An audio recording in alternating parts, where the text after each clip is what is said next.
सबसे पहले मैक्रो और इंडस्ट्री आउटलुक समझते हैं। मैनेजमेंट के अनुसार भारतीय अर्थव्यवस्था में ग्रोथ मोमेंटम बना हुआ है और सरकार की नीतियां भी आर्थिक गतिविधि और जॉब क्रिएशन को सपोर्ट कर रही हैं। कंपनी का मानना है कि मुंबई, पुणे और बेंगलुरु जैसे प्रमुख बाजारों में ब्रांडेड और क्वालिटी हाउसिंग की मांग अभी भी मजबूत बनी हुई है। अब कंपनी के Q3 प्रदर्शन पर आते हैं। इस तिमाही में लोधा ने अपना अब तक का सबसे मजबूत तिमाही प्रीसेल्स प्रदर्शन दर्ज किया। कंपनी ने लगभग 56 बिलियन रुपए की प्रीसेल्स हासिल की, जो सालाना आधार पर 25% से ज्यादा की वृद्धि है।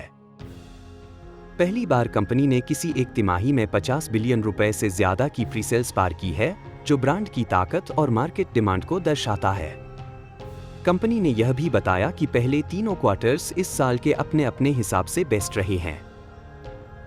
मार्जिन प्रोफाइल भी मजबूत बनी हुई है। इस तिमाही में एम्बेडेड एबिटा मार्जिन लगभग 32% रहा और प्रोफॉर्मा पैट लगभग 12 बिलियन रुपए के आसपास रहा। कंपनी का TTM रो करीब 20% है, जो उसके मीडियम टर्म गाइडेंस के अनुरूप है। अब ग्रोथ विजिबिलिटी पर आते हैं, जो इस कॉन्फ्रेंस कॉल का सबसे बड़ा पॉजिटिव फैक्टर रहा। कंपनी ने इस तिमाही में लगभग 340 बिलियन रुपए का नया GDV जोड़ा है और पूरे साल में यह आंकड़ा लगभग 600 बिलियन रुपए तक पहुंच गया है। मैनेजमेंट के अनुसार अगले 5 वर्षों में डेवलप करने योग्य कुल पाइपलाइन अब 2 लाख करोड़ रुपए से अधिक पहुंच चुकी है। यह कंपनी के लिए लंबी अवधि की मजबूत ग्रोथ विजिबिलिटी देता है। अब बैलेंस शीट पर नजर डालते हैं। इतने बड़े बिजनेस डेवलपमेंट के बावजूद कंपनी का नेट डेट केवल 61.7 बिलियन रुपए है और नेट डेट टू इक्विटी सिर्फ 0.28x है, जो कंपनी की मजबूत फाइनेंशियल डिसिप्लिन को दर्शाता है। कंपनी का focus capitalised joint development model पर बना हुआ है, जिससे ग्रोथ और बैलेंस शीट के बीच संतुलन बना रहे। अब बात करते हैं नए मार्केट एक्सपेंशन की। कंपनी NCR मार्केट में पायलट फेज शुरू कर चुकी है और 2 प्रोजेक्ट साइन किए गए हैं, जिनका कुल GDV लगभग 33 बिलियन रुपए है। कंपनी अगले 12 महीनों में इनकी सेल्स शुरू करने की योजना बना रही है।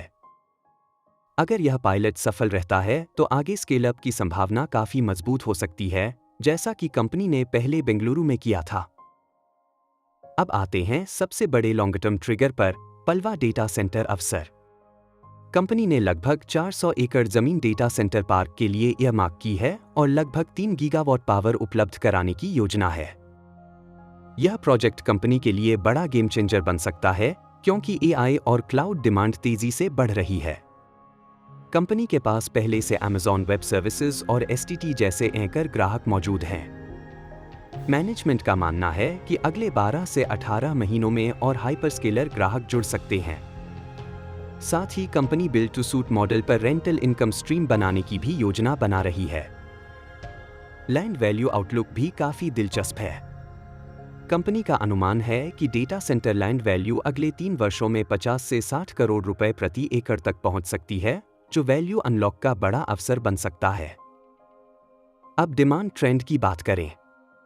मैनेजमेंट के अनुसार मुंबई में फुटफॉल और कन्वर्जन रेट स्थिर बने हुए हैं और कंपनी को अपने प्रोडक्ट सेगमेंट में कोई बड़ी कमजोरी नहीं दिख रही। हालांकि इंडस्ट्री स्तर पर एंट्री लेवल हाउसिंग यानी 75 लाख रुपए से नीचे वाले सेगमेंट में वॉल्यूम कमजोरी देखी जा रही है, लेकिन लोधा ने पहले ही इस सेगमेंट से दूरी बना ली है, इसलिए इसका असर सीमित है। कलेक्शंस पर थोड़ी नरमी जरूर दिखी है।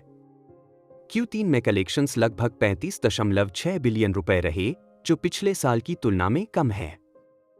मैनेजमेंट ने बताया कि इसका मुख्य कारण पिछले साल के लैंड सेल्स का हाई बेस और पर्यावरण मंजूरी में देरी थी।